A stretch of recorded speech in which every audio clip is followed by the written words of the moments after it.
हाय, आपके साथ मैं हूं Surabhi Sharma. India TV YouTube channel subscribe करिए, बेल आइकन दबाएं। कि एक्टर मिथुन चक्रवर्ती बीजेपी में शामिल होंगे। बीजेपी के बंगाल चुनाव प्रभारी कैलाश विजयवर्गीय ने खुद इंडिया टीवी से बातचीत में इस बात पर मुहर लगा दी है।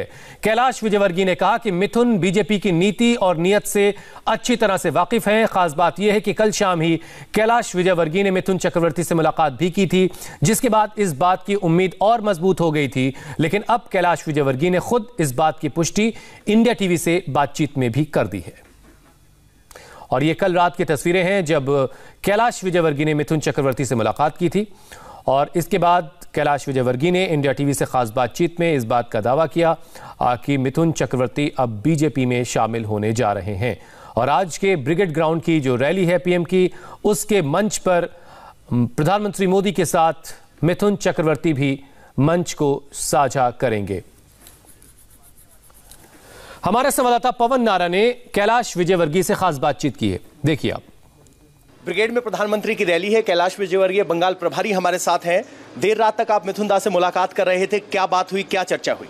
नहीं, एक तो देश के प्रति उनकी चिंता जिससे मैं बहुत प्रभावित हुआ।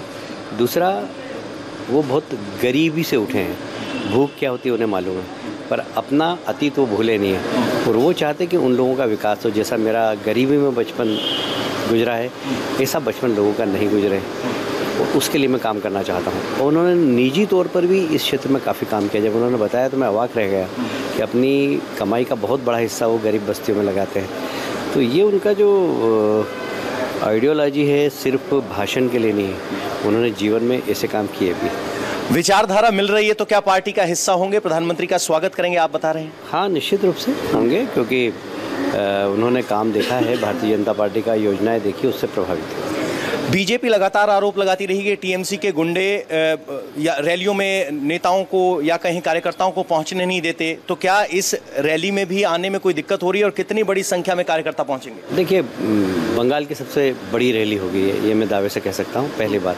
दूसरी बात, नवदीप से शिकायत आई थी कि वहाँ पर रोड जाम कर दिया, हमारी 150-200 बसें फंसी थी। मैंने अधिकारियों से बात की, हो सकता है उखल गई होगी। बाकी सारे कलकत्ता से नगर निगम के अधिकारियों के नाम पर कुछ गुंडों ने जितने भी भारतीय जनता पार्टी के झंडे पोस्टर सब रात में निकाल के ट्रक में भर के ले गए वो। तो ये गुंडागिरी उनकी चल रही है, हम चुनाव एक्सेस की शिकायत करेंगे। कलकत्ता में बीजेपी के प्रधानमंत्री की रैली है, कोई पोस्टर दिखाई नहीं दे रहा है, इससे कोई फर्क पड़ेगा? कोई फर्क नहीं पड़ता, लोगों के दिल में प्रधानमंत्री जी बैठे हुए हैं। अब मेरे घर के सामने उन्होंने लगा दिए, भारतीय जनता पार्टी का हटा के टीएमसी का लगा दिया, तो मैं क्या टीएमसी का हो जाऊँगा? दिल में भारतीय जनता पार्टी, ऐसे जनता के भी दिल में भारतीय जनता पार्टी, दिल में मोदी जी है। सितारों की एक फौज उतारी गई है ममता बनर्जी की तरफ से चुनाव के मैदान में।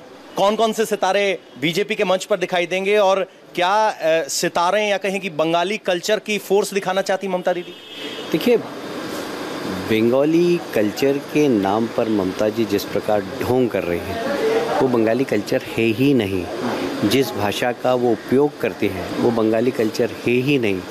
जिस भाषा का उपयोग उनके भतीजे ने सम्मानीय शिशिर अधिकारी के लिए किया वो बंगाली कल्चर है ही नहीं। पहले खुद सीखे बंगाली कल्चर, उसके बाद उसको बढ़ाने की बात करें। शिवेंदु अधिकारी और ममता बनर्जी, क्या नंदीग्राम में अगला संग्राम होने वाला है जो सत्ता पलटने का गवाह पहले भी रहा है?